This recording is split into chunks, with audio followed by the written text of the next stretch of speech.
A recent conversation with a friend of mine led me to the thoughts that I'm going to share now. My friend was asking about, where does the human race go from here? Um, is this going to be the end of humanity, for example? And I reply, well, no, it's not going to be the end of humanity. Humanity has been in a process of development for aeons, for thousands of years. And there are different distinctions of growth. And that led my friend to wonder, was I suggesting a split off, a division of the human species? And no, I wasn't. Of course, in our scientific framework of human evolution, we have the different series of models of the hominoid of humanity. We've gone through different ways of the Cro-Magnon, the Neanderthal, and different stages of the Homo category until we've come to Homo sapiens sapiens. Although, ironically, Homo sapiens sapiens signifies that we are doubly sentient, doubly wise. Of course, it makes us wonder sometimes. But I was also thinking about what Rudolf Steiner has indicated. And Rudolf Steiner, again, has a time frame that goes over aeons, over hundreds of thousands of years, in fact, way before the deluge and into the time of ancient civilizations that we know of as Atlantis and Lemuria.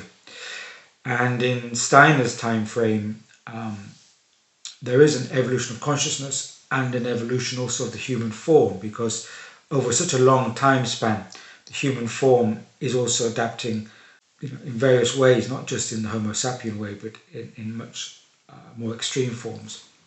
But in recent human history, we've had the Homo sapien sapien model, let's say, the physical structure.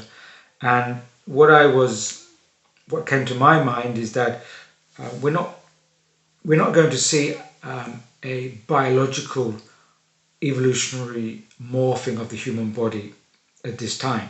Not like we're going to grow an appendage, or we're going to, quite obviously change the physical form. Unless, of course, we go into transhumanism. Transhumanism is a conscious, orchestrated intervention on form, but that's a theme for another time. But what I was feeling about in this time is that the modalities of how people will separate will be down to the inner world of the human being, and that also includes our morality, our ethics, our nobility. And so at the moment, the mass mind of humanity, or the mass collective, is being heavily programmed by various degrees of the narrative, which I've mentioned previously, the different levels of perspective and the narrative programming. But I think what is going to distinguish how different parts of humanity start to let's say, break away is how we manifest and express the inner world, and how we express a certain morality. Now, it's easy to say that we have a very polarized morality against good, evil, etc., which is the programming. But there's an innate, instinctive morality and conscience that the human being has. And at the moment, it's been clouded over to a great degree, such as people believe that the ends justify the means. But if we're going to go to an extreme situation upon this planet, then what will distinguish certain sections of the human species will not be a biological, physical difference, apart from the transhumanist aspect, which that is one trajectory. But it will be the morality and the nobility and the inner world that a person is in contact with and expresses. And this is a much finer, subtler level. And I feel that that's occurring now, whereby we are aligning with those, we call them like-minded people, but really we're talking about a like resonance. We're aligning with people who share a certain, let's say we've called it a vibration, but that vibration is a representation of our inner states.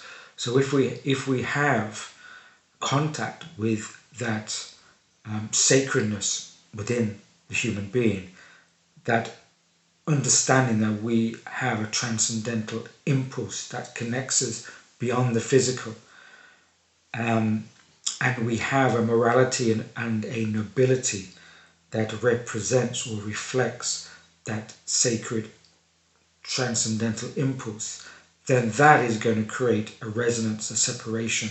That's going to affect our sense of morality and nobility, and that will create a distinction between peoples.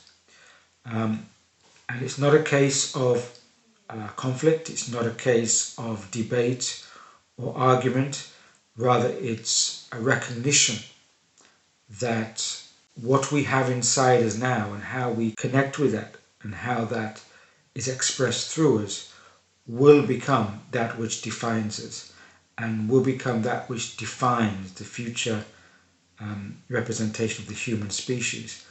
So as the species goes forth, as humanity goes forth, it will not be a biological structure, it will not be a technological appendage, it will not be a techno-bio amendment to the human being that will define that future path of the human being, but it will be to what degree is a human being in contact through the inner self with the transcendental impulse and how that reflects in their behavior, in their social life. So that is what I was explaining to my friend, and I thought I would share that here. A brief summary, of course, but that's what these chats are.